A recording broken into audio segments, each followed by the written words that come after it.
Welcome, Aquarius. Thank you so much for joining me for your August monthly horoscope for the Sun or the Ascendant. If you've yet to subscribe to my channel, I'd be honoured if you did so now. Please click or tap on the bell notification symbol. Also, you can chat with me direct on Twitter at Horoscope Ace, or please join Elisa and I for the daily astrology and tarot video show. Grab your free written daily horoscope. I give a slice of the dominant astrological influencer each day. Elisa gives her more spiritual take, and it's proving great fun. Please see the link beneath this video. Finally, if you'd like to ascend above your zodiac sign and embrace more serious astrology, please see below for my affordable range of reports and get a special offer. Or you can see my testimonials if you'd like to have a one-to-one with me personally. So welcome, here we are, the Sun in your sector of relating the sign of Leo, where of course the Sun is at its absolute best.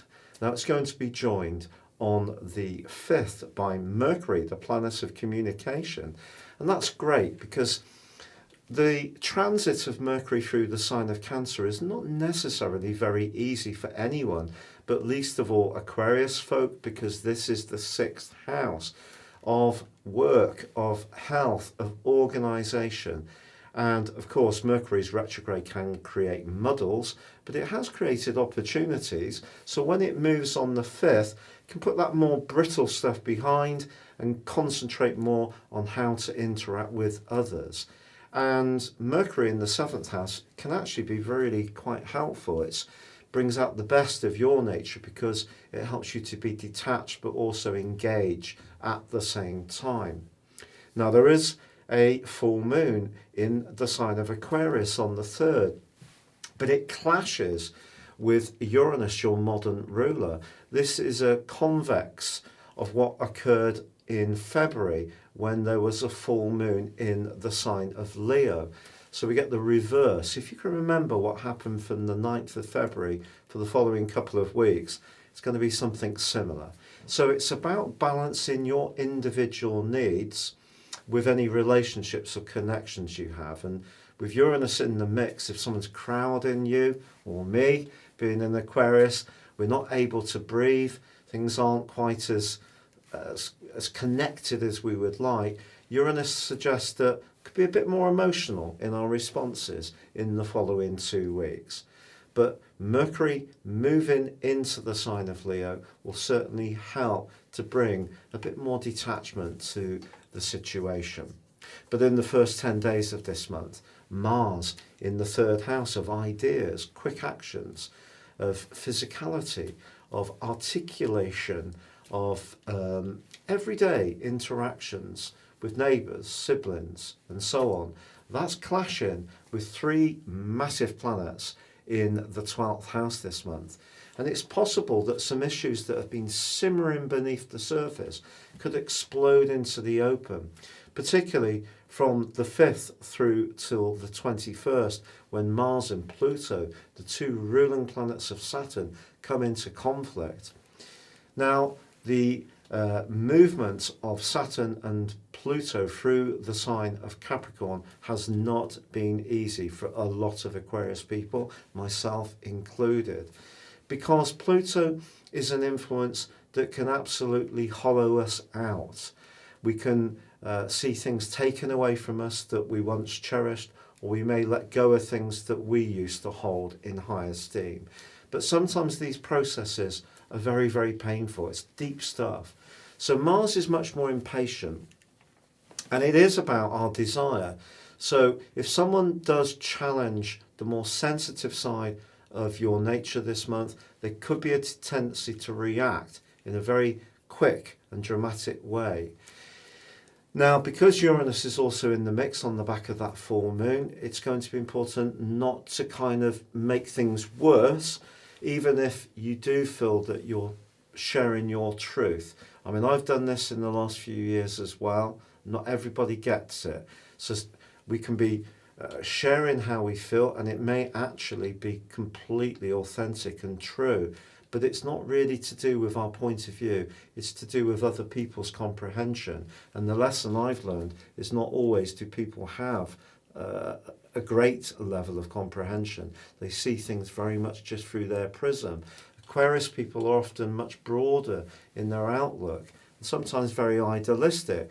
So if something happens this month which seems like a betrayal or seems very wounding, try to stay as cool as possible. Because actually, if you focus on what you're trying to do and with the partnerships that work really well for you, the dramatic angle between Mars and the Sun from the 11th through to the 21st can see us do absolutely amazing things. And it may be past stuff that's really causing the mischief if we let it. So be aware of which battles to fight, I think really is the bottom line.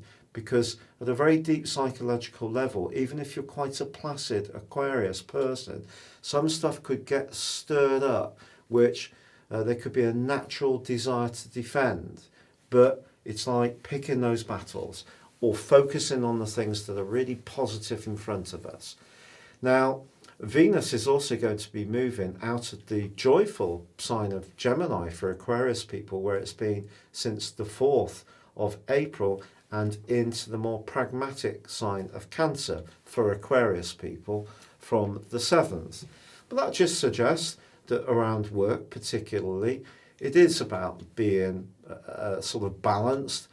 In terms of the tarot, this is kind of like the Temperance card. It's about being measured in our approach, understanding things in a sensible, balanced way. So when it comes to work, there may be some colleagues that we find a bit tricky at times to get along with, but it's just stepping back, using that Aquarius logic in order to negotiate this. But there could be other people with that gorgeous link between the Mars and the Sun, which really can be so inspiring. And if you're single, someone could burst into your situation this month in a very dramatic way and quite frankly take your breath away. And if you really do connect with someone, it could be on a very physical or philosophical or spiritual level, depending on what you're operating in, or perhaps even in terms of partnership. But it can be something that really goes forwards with great gusto and very exciting. Now, Uranus goes into a retrograde on the 15th. So being your modern ruler, that's just saying, if there are changes that you've been contemplating on the home or emotional front, just slowing things down, just trying to understand why that's your reaction. But on the 19th, that new moon in Leo is very, very positive. Takes you right through to the middle of September in a very helpful way, because it's linking in so brilliantly to Mars. But then on the 20th, we have Mercury making its way into your 8th solar house, followed by the Sun. Mercury in the 8th house is brilliant for analysing things. So if someone has been really frustrating us earlier in the month with that series of clashes between Mars, Jupiter, Pluto, and then in the last 10 days, Saturn, try to use the energies of Mercury and its connection to Jupiter and Pluto to unpick the solution. And this rational way of delving down deep into the depths can actually be very, very helpful indeed. Now, there is an angle between Venus and Pluto as this month comes to a close. If you are single, don't be entirely surprised if someone you work with develops a bit of a crush or a fascination with you. And be interesting to see how this shakes out. It could be very full on, very lusty even.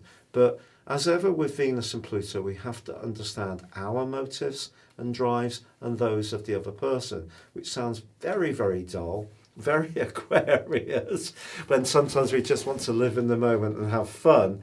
But especially if it could be a breaker of a more ongoing relationship, a more serious relationship, if there is someone who really does dazzle, then just be a little bit cautious. It's been a real pleasure being with you. I wish you all the best. Take care, stay safe, and goodbye for now.